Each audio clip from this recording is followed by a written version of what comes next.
کہ ائمہ پلٹ کے واپس آئیں گے. ہمارا عقیدہ یہ ہے کہ ائمہ علیہ السلام آئیں گے، جس میں 500 سال صرف سید الشہداء حکومت کریں گے.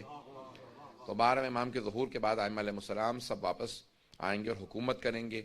اور بہت طولانی ایک دنیا کے اندر یہ رجعت اس کو کہا جاتا ہے. اس کو قرآن سے بھی ثابت کیا جاتا ہے اور اس کو احادیث سے بھی ثابت کیا جاتا ہے. امام سے پوچھا گیا کہ اس کی دلیل قرآن سے کیا ہے، تو آپ نے فرمایا ربنا امتنا اثنتین واحییتنا اثنتین، پروردگارہ تو نے ہمیں 2 زندگیاں دیں، 2 موتیں دیں.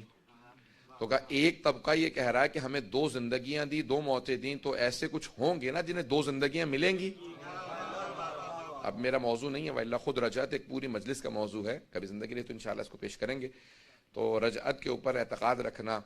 اور وَبِإِيَابِكُمْ مُوقِنٌ، آپ زیارت وارثہ جب پڑھتے ہیں کہ آپ فوراً اس میں یہ جملہ بھی کہتے ہیں وَبِإِيَابِكُمْ مُوقِنٌ، میں یقین رکھتا ہوں کہ آپ پلٹ کے واپس آئیں گے.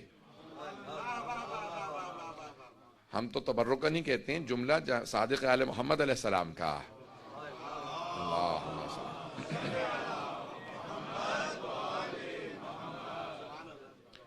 انی بکم مؤمن وبإیابکم موقن، میں آپ پہ ایمان رکھتا ہوں اور آپ کے پلٹ کے واپس آنے پہ یقین رکھتا ہوں. اب وہی کہہ سکتا ہے یقین رکھتا ہوں کہ جس کا شہود کا درجہ ہو، جو علم لدنی کا مالک ہو. تو اب وہ کہہ رہے تھے میں یقین رکھتا ہوں. ہم امام کے جملوں کو دہرا رہے ہیں. ہمارا ایمان ہونا ضروری ہے کہ امام پلٹ کے آئیں گے. عزیزان گرامی، اور اسی طرح سے پھر معاد جسمانی پہ، معاد جسمانی یعنی روز قیامت ہم جسم کے ساتھ پلٹائے جائیں گے. اس پہ اعتقاد رکھنا یہ ایمان کی علامت اشیاء کی علامت ہے کہ وہ ایمان رکھتا ہوگا کہ ہم جسم کے ساتھ محشور کیے جائیں گے. جسم کے ساتھ، صرف روحیں محشور نہیں ہوں گی، جسم کے ساتھ محشور کیے. سن رہے ہیں اس بات کو؟ تو ایک بات کہہ دیتا ہوں یہاں پہ دلیل کے طور پہ جلدی سے پیش کر دوں. شاید کبھی پیش کیا ہو، یہاں پہ مجھے بھی یاد نہیں، یہاں نہیں میں نے پڑھا اس موضوع کو، لیکن صرف اشارہ کر رہا ہوں کہ جس معاد جسمانی ہوگی. سورہ یاسین کی آیت ہے کہ ایک آدمی ملحد، ایک زندیق، یا آپ کہہ لیجیے ایتھیس انگلش میں آپ لوگ کہتے ہیں، کوئی خدا کو نہیں مانتا تھا، تو اس نے ایک قبرستان سے ہڈی لی، کیلشیم ہوتی ہے ہڈی، خشک ہڈی تھی مردے کی، اسے پیسا اور آنے کے بعد رسول خدا کے سامنے اس کو اڑا دیا، پھونک ماری اور کہا کہ وَمَن يُخْلِقِ الْعِظَامَ وَهِيَ رَمِيمٌ، جبکہ یہ پاؤڈر بن چکی ہے، خاکستر ہو چکی ہیں، ان ہڈیوں کو دوبارہ کون زندہ کرے گا؟ اللہ کو سوال پسند آیا، اللہ نے سوال بھی قرآن میں رکھا، جواب بھی قرآن میں دیا. اس سورہ میں جسے قلب قرآن کہا ہے کہ قُلْ يُحْيِيهَا الَّذِي أَنشَأَهَا أَوَّلَ مَرَّةٍ وَهُوَ بِكُلِّ خَلْقٍ عَلِيمٌ. جب یہ ہڈیاں تھی ہی نہیں تو اس نے بنا دی تھی، تو انہیں خاکستر سے دوبارہ پلٹانا کون سا مشکل کام؟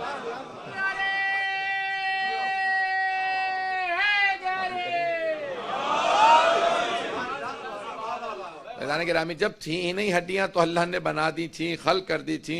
کچھ نہ ہونے سے بنانا بہت مشکل ہے، اور جو شے ہے تباہ ہو گئی ہو اسے پلٹانا کون سا مشکل کام ہے؟ اصل میں بنانا زیادہ مشکل کام ہے، پلٹانا اتنا مشکل کام نہیں ہے. عزیزان گرامی، اب چونکہ درخواست کی ہے انتظامیہ نے مجھ سے، تو میں نے کہا تھا کہ انشاءاللہ بالکل ابتدا کے اندر اگر ایک فنڈ ریزنگ کرنا چاہتے ہیں، اگر آپ بولنا چاہیں گے تو میں ابتدائی طور پہ کہہ دوں گا کہ آج امام ضامن کے صدقے میں دیں گے، جو کچھ دیں گے امام رضا کے نام سے دیں گے. جو امام ضامن جن کا لقب صرف انہی کو امام ضامن کہا جاتا ہے. آپ امام ضامن جو باندھتے ہیں وہ امام رضا علیہ السلام سے منسوب ہے، کیونکہ ضامن آہو ہیں. اب تفصیل کا وقت نہیں ہے مجھے انشاءاللہ مولا کے کچھ ایسے فضائل پیش کرنے، ایک مناظرہ پیش کرنا، تو میں تفصیل میں جاؤں گا. لیکن آج امام کے نام پہ جو کچھ دیں گے انشاءاللہ تعالی وہ امام آپ کو اس سے کئی گنا زیادہ پلٹا کے واپس کریں گے. ائمہ علیہ السلام کسی کا ادھار نہیں رکھتے، جو آپ ان کے نام پہ خرچ کر دیتے ہیں وہ آپ کو پلٹا دیتے ہیں، کئی گنا ہو کے واپس آتا ہے. تو آج میں کہوں گا کہ انتظامیہ والے جلدی سے اعلان کر لیں تاکہ پھر بات آگے. السلام علیکم. امین. آج آپ لوگوں سے گزارش ہے کہ جیسے آپ دیکھ رہے ہیں کہ ہم لوگ محرم کے پروگرام، بہت کوالٹی کے پروگرام کر رہے ہیں یہاں پر، اور بچوں کے لیے انگلش کے پروگرام بھی کر رہے ہیں. تو آپ لوگوں کی فائنینشیل سپورٹ کی ضرورت ہے بہت زیادہ. تو میں آپ سے گزارش کروں گا کہ آپ اس میں ہمیں ہیلپ کیجیے. میں نے اسپیشل ریکویسٹ کی مولانا صاحب سے اس ٹائم کے لیے کہ آپ کو میسیج جا سکے کہ آپ کی اس ہیلپ کے بغیر یہ پروگرام جو ہے ہولڈ کرنا مشکل ہے، ناممکن ہے بلکہ. تو اس لیے پلیز میں بس یہی اتنا ہی ٹائم لوں گا آپ کا آج. اور جب اب جاتے ہوئے باہر جو ہے ابھی اسٹیج پہ بیٹھے ہوں گے، آپ جو بھی ہو سکے اپنی ہیلپ کر دیجیے ہم لوگوں کو. بہت شکریہ. خدا حافظ. صلوات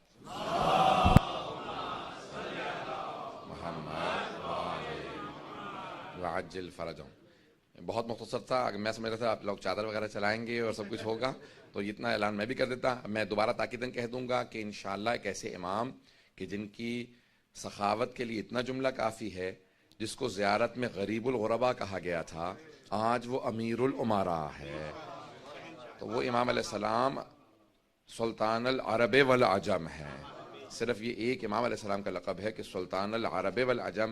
امام علیہ السلام جتنا ان کے نام پہ آپ خرچ کریں گے انشاءاللہ تعالیٰ, آپ دیکھیے گا کہ اسی سال کے اندر اس کے اندر کتنی برکت ہوتی ہے. جتنا امام کے نام سے آپ خرچ کریں گے انشاءاللہ مل جائے گا. صلوات پر محمد و آل محمد.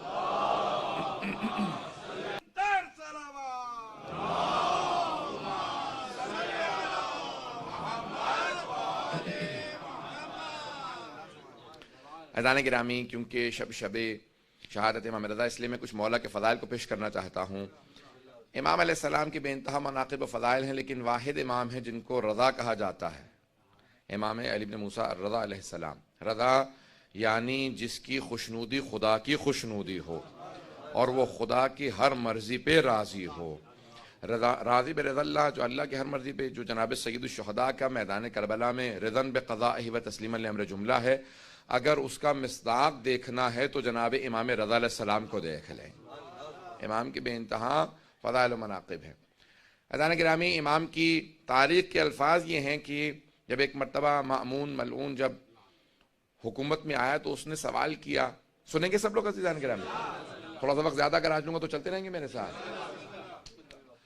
آج سلسلے کی چھٹی مجلس ہے اور اب مجالس کم ہیں, تو اس لیے سن لیجیے. آج جب مأمون حکومت میں آیا تو اس نے آنے کے بعد فوراً سوال کیا کہ کس کس سے میری حکومت کو خطرہ ہو سکتا ہے. فضل ابن ربی سے پوچھا تو اس نے کہا کہ 3 لوگوں سے تیری حکومت کو خطرہ ہو سکتا ہے. تو اس نے کہا میرے ذہن میں 2 تھے. تیرے ذہن میں کون کون ہے؟ کہا تیرا بھائی امین, کہا وہ تو بہت بے وقوف ہے, اسے میں راستے سے ہٹا دوں گا, قتل کروا دوں گا اس کو. دیکھیں, جو حکومت میں آتا ہے اور خدا کی خاطر حکومت نہ کرتا ہو وہ اپنوں کا بھی مخلص نہیں ہوتا. تو کہا اور؟ کہا کہ اس کا جو وزیر ہے کہ اس کو بھی میں راستے سے ہٹا دوں گا. کہا تیرے ذہن میں تیسرا کون ہے؟ کہا علی ابن موسیٰ الرضا علیہ السلام.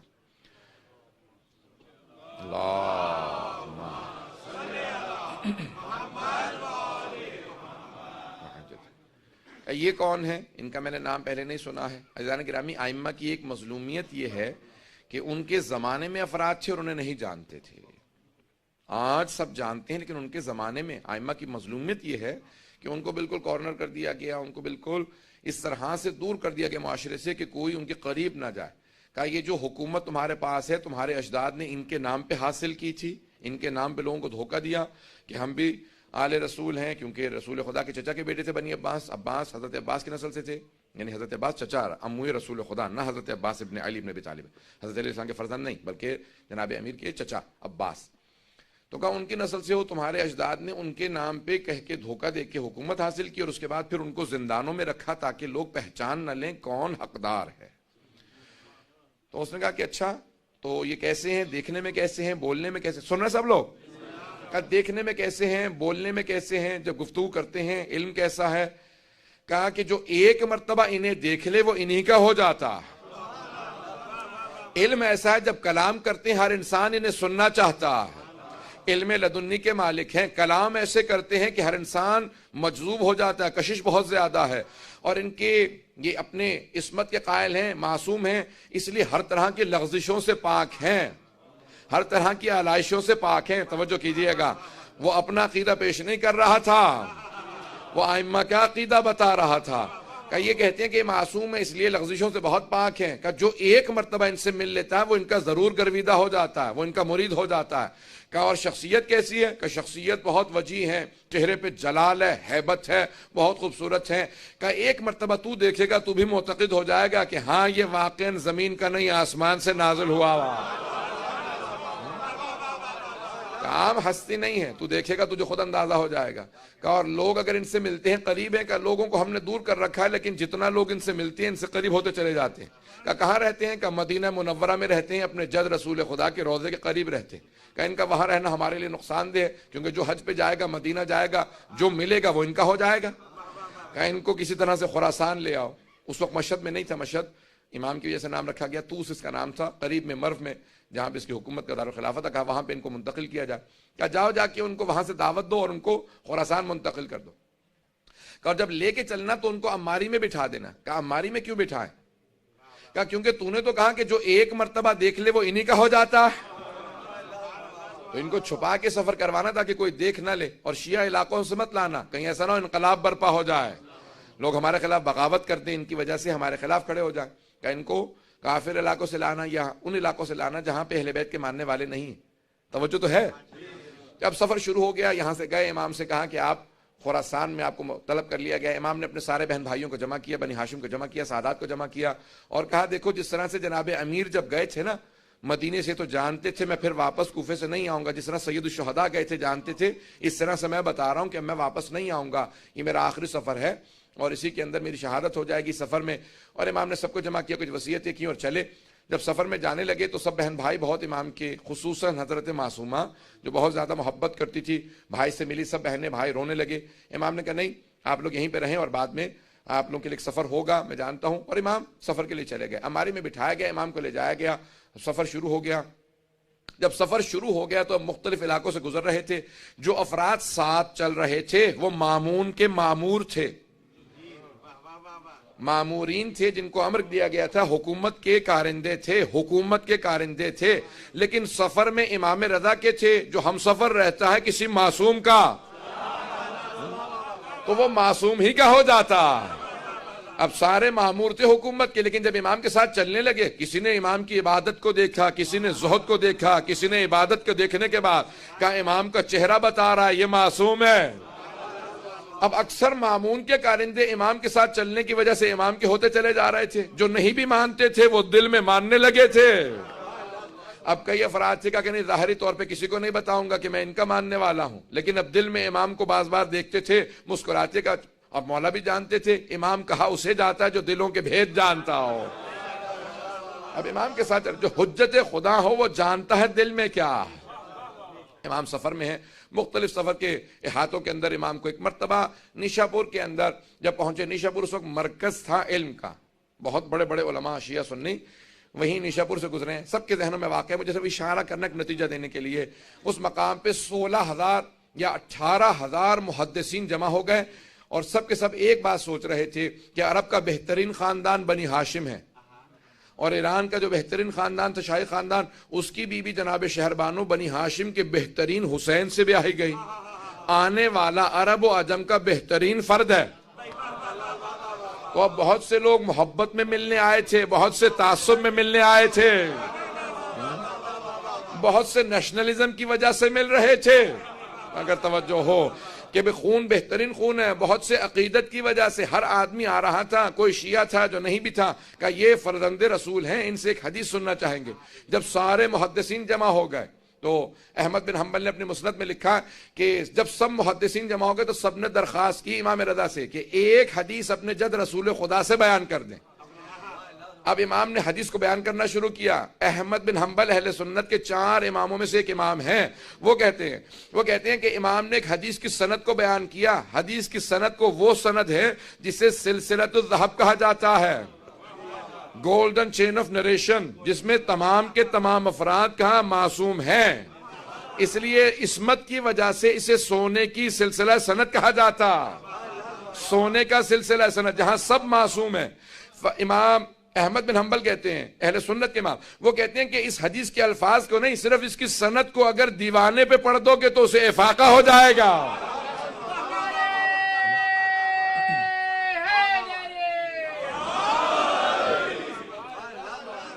اگر دیوانے پہ پڑھ دو سے افاقہ ہو جائے گا. کہ کیوں؟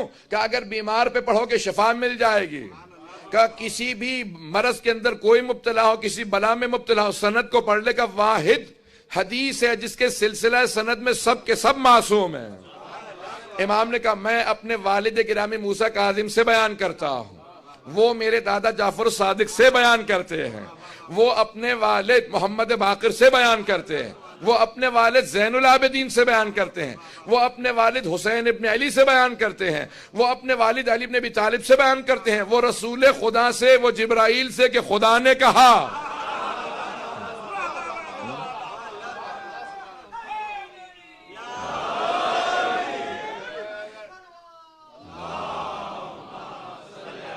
تھوڑا آگے تشریف لے آئیں گے.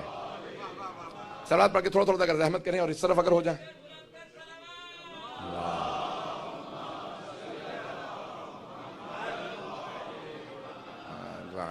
پھر بھی بآواز بلند صلوات.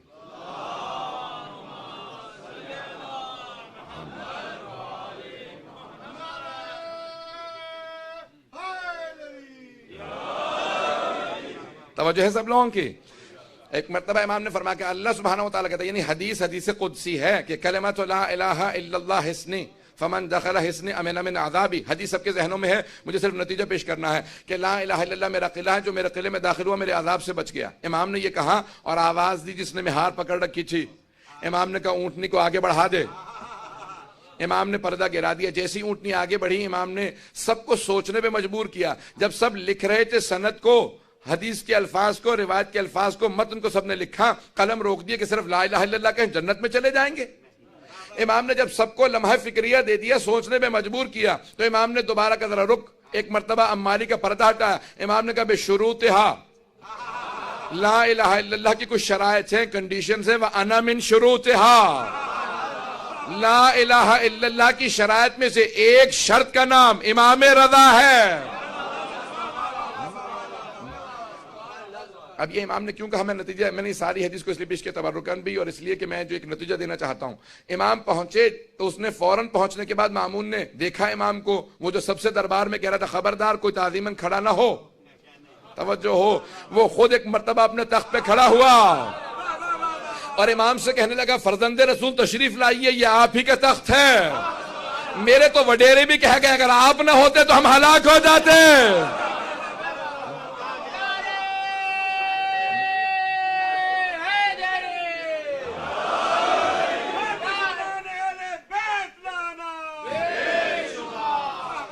ایک مرتبہ اس نے امام کو دعوت دی. امام نے کہا تیرے تخت سے مجھے ظلم کی بو آتی ہے، میں تیرے تخت پہ نہیں بیٹھوں گا، میرے لیے ممبر لگوا دے. ایک مرتبہ ممبر لگایا گیا، وہ خود تعظیماً کھڑا ہوا، سارا دربار کھڑا ہو گیا. امام سے کہا کہ آپ کو میں اپنا ولی عہد بنانا چاہتا ہوں، کراؤن پرنس بنانا چاہتا ہوں. امام نے کہا کیسی ولی عہدی؟ جب میں جانتا ہوں کہ میں تجھ سے پہلے شہید ہو جاؤں گا اور تو جو ہے مجھے خود سے زہر دے دے گا، تو پھر میں کیسی ولی عہدی قبول کروں؟ کہ نہیں، آپ کو ولی عہدی قبول کرنی ہی ہوگی. امام نے کہا اگر زبردستی ہے تو پوچھ کیوں رہا ہے؟ جو تو نے لگانا میرے نام کے ساتھ لقب لگا دے. اگر پوچھ رہا ہے تو میں رد کرتا ہوں. نہیں، اگر توجہ ہو. امام نے کہا اگر پوچھ رہا ہے تو میں رد کر رہا ہوں، اور اگر تیری زبردستی ہے تو نے جو بھی نام لکھنا میرے نام کے ساتھ لقب لگا دے. اس نے کہا نہیں، آپ ولی عہد ہیں. امام نے کہا ایک شرط کے ساتھ، کوئی فیصلہ نہیں کروں گا. بات میں نہیں پہنچا پایا. کوئی فیصلہ نہیں کروں گا. آپ سب میرے پاس آئیں کہ آپ ہمارے جج بن جائیں، قاضی بن جائیں. میں کہوں ٹھیک ہے، لیکن کوئی فیصلہ نہیں کروں گا. تو اس کا مطلب ہے کون سے جج، کیسا جج؟ جب فیصلہ کوئی نہیں کروں گا تو جج کس بات کا ہوں؟ امام نے کہا ولی ہے تو فیصلہ کوئی نہیں کروں گا. اس کو سمجھ نہیں آیا. اس نے کہا ٹھیک ہے قبول ہے. اس نے اس کو قبول کر لیا. کہا ولی عہدی قبول ہے، آپ ولی عہد ہیں. ایک مرتبہ ہر جگہ پہ اعلان کر دو. اب امام نے جب دیکھیں، ابھی امام کیا کہہ کے آئے ہیں؟ بشروطہا، لا الہ الا اللہ کی شروط میں سے ایک شرط ہوں. امام سمجھا یہ رہے ہیں کہ اس کی ولی عہدی معنی ہی کچھ نہیں رکھتی، میں توحید کی شرائط میں ہوں. جو توحید کی شرائط میں ہو، مامون کی ولی عہدی کیا معنی رکھتی ہے؟ اگر بات پہنچ رہی ہو، اس کی ولی عہدی کی حیثیت کیا ہے؟ میں توحید کی شرائط میں ہوں، یہ ایک ظالم بادشاہ ہے. اب وہاں پہ میں کیونکہ آخر میں وقت نہیں ملے گا، تفصیل سے نہیں پیش کر سکوں گا. ایک مرتبہ فیصلہ آیا اس کے سامنے، اور ایک آدمی کو لایا گیا کہ یہ چور ہے، اس نے چوری کی ہے. تو اس نے مامون نے فوراً چور سے سوال کیا کہ بھائی واقعی تم نے چوری کی ہے؟ اس نے کہا ہاں چوری کی ہے. کہا جانتے ہو چوری کی سزا کیا ہے اسلام میں؟ کہا ہاں، ہاتھ کاٹ دیا جاتا ہے، حد جاری ہوتی ہے. کہا اچھا حد جاری ہوتی ہے، جانتے ہو پھر بھی چوری کی اور اقرار بھی کر رہے ہو؟ کہا ہاں حد جاری ہوتی ہے، لیکن کون حد جاری کرے گا؟ کون میرا ہاتھ کاٹے گا؟ تو نہیں پہنچا پا رہا. کہا تو میرا ہاتھ کاٹے گا؟ ہاں میں ہاتھ کاٹوں گا. تو نے سوال کیسے کر دیا کہ میں تیرا ہاتھ کاٹوں گا؟ کیوں نہیں کاٹ سکتا، میں حاکم وقت ہوں. کہا سن، تیرے باپ نے جو بیت المال سے پیسہ چرایا تھا اس سے ایک کنیز کو خریدا، تو اس سے پیدا ہوا، تو پوری امت کی ملکیت ہے، حاکم نہیں ہے. خبردار میرے سے اونچی آواز سے بات نہ کرنا. میں امت ہوں، تو امت کی ملکیت ہے. اس نے کہا تو نے میری توہین کی ہے، جسارت کی ہے، تجھے سزا ملے گی اور ہمارا ولی عہد فیصلہ کرے گا. امام سے کہا کہ آپ فیصلہ کیجئے. امام نے کہا کیسا فیصلہ؟ کہا آپ ولی عہد ہیں، آپ فیصلہ کیجئے. امام نے کہا میں نے تو پہلے شرط رکھی تھی، کوئی فیصلہ نہیں کروں گا. بات واضح ہے؟ میں نے تو پہلے شرط رکھی تھی کوئی فیصلہ نہیں کروں گا، اس نے کہا کہ نہیں آپ کو فیصلہ کرنا ہوگا، میرے پہ حرف آ رہا ہے اور آپ فیصلہ نہ کریں۔ امام نے کہا پھر سن، جو یہ کہہ رہا ہے وہ سچ ہے۔ جو بیت المال سے چرا لیا جاتا ہے وہ بیت المال ہی کا رہتا ہے۔ جناب امیر نے یہی کہا تھا نا اپنے پہلے خطبے میں کہ اگر تم میں سے کسی کے باپ نے بیت المال سے پیسے چرا کے ماں کا مہر بھی دیا ہو تو میں واپس لے لوں گا۔ بیت المال سے چرا لیا جائے تو یہ نہیں ہوتا کہ بیت المال کی ملکیت نہیں رہتی۔ عزیزان گرامی، ائمہ علیہ السلام کا معیار بہت بلند ہے، تو ان کے شیعوں کا معیار اسی طرح سے بلند ہونا چاہیے۔ اگر بات پہنچ رہی ہو، اس پہ واہ واہ کہنے والے بہت کم افراد ہیں۔ عزیزان گرامی، ہمارے معیارات بہت بلند ہونے چاہیے، ائمہ کی عقیدت رکھنے کے نتائج ہونے چاہیے، ان کے اعتقاد، ان کی امامت پہ، ولایت پہ ماننے والے۔ ایک مرتبہ مامون نے سنا اور فوراً تخت سے اترا اور چلا گیا، اور اسی کے بعد اس نے فیصلہ کیا کہ اب میں ان کو زہر دے دوں گا۔ امام نے کہا مجھے اس بات کی پرواہ نہیں ہے، لیکن میں کبھی اپنی زبان سے کوئی ایسی بات نہیں کروں گا جس سے حق چھپا لیا جائے، ظلم کی تائید ہوتی نظر آئے، کبھی ظلم کی تائید نہیں کروں گا۔ سن رہے ہیں سب لوگ؟ عزیزان گرامی، آج میں امام کی جب آپ خطبہ پڑھتے ہیں شیخ طوسی کا، جس میں ائمہ علیہ السلام سے فضائل انہوں نے متعلق لکھے، تو اس میں انہوں نے رسول خدا کی دعوت نبویہ کا ذکر کیا ہے، عصمت جناب سیدہ کا، صولت الحیدریہ، حلم الحسنیہ، شجاعت الحسینیہ، سب کے ذہنوں میں ہے نا، والحجج الرضویہ۔ جب 8ویں امام کا تذکرہ آیا تو کہا حجج، حجج کہتے ہیں حجت کی جمع، احتجاجات، امام کے مناظرے، امام کی جتنی بھی دلیلیں ہیں جو ان کو پیش کیا گیا، جو پروفز امام نے دیے ہیں۔ اس لیے سب سے زیادہ جو مناظرے ہمارے 12 اماموں میں کیے ہیں وہ 8ویں امام نے کیے ہیں۔ اس لیے نہیں کہ وہ کرنا چاہتے تھے مناظرے، کیونکہ مامون انہیں نیچا دکھانا چاہتا تھا، تو ہر آدمی کو دعوت دیتا تھا مناظرہ کر لو، اگر ایک بھی مناظرہ امام رضا ہار جائیں تو کہا میری فتح ہو گئی۔ اب جتنے وہ مناظرے کرواتا تھا اتنا ہی امام کا علم لوگوں پہ واضح ہوتا تھا، جتنا وہ معاذ اللہ استغفر اللہ امام کو نیچا دکھانے کی کوشش کرتا تھا اتنی ہی امام کی بلندی لوگوں کے لیے واضح ہوتی تھی۔ بھئی قدرت کو ضد ہے، حق چھپنے نہ پائے۔ اب یہ حق واضح ہوتا چلا جائے، مناظرہ ہوتا تھا، امام اپنے علم کا اظہار کرتے تھے، اس لیے جتنے شیعوں میں فرقے بنے ہیں وہ 8ویں امام سے پہلے بنے ہیں۔ بھئی جو امام علی پہ رک گئے، چاہے وہ علوی کہلائیں چاہے نصیری کہلائیں، وہ امام علی پہ رک گئے، اس کے بعد کچھ آگے بڑھے، امام حسن کے بعد، پھر امام حسین کے بعد، پھر کوئی زیدیہ فرقہ، کوئی اسماعیلی فرقہ، آغا خانی ہوں یا بہورے ہوں، یا اسی طرح سے بعد میں واقفیہ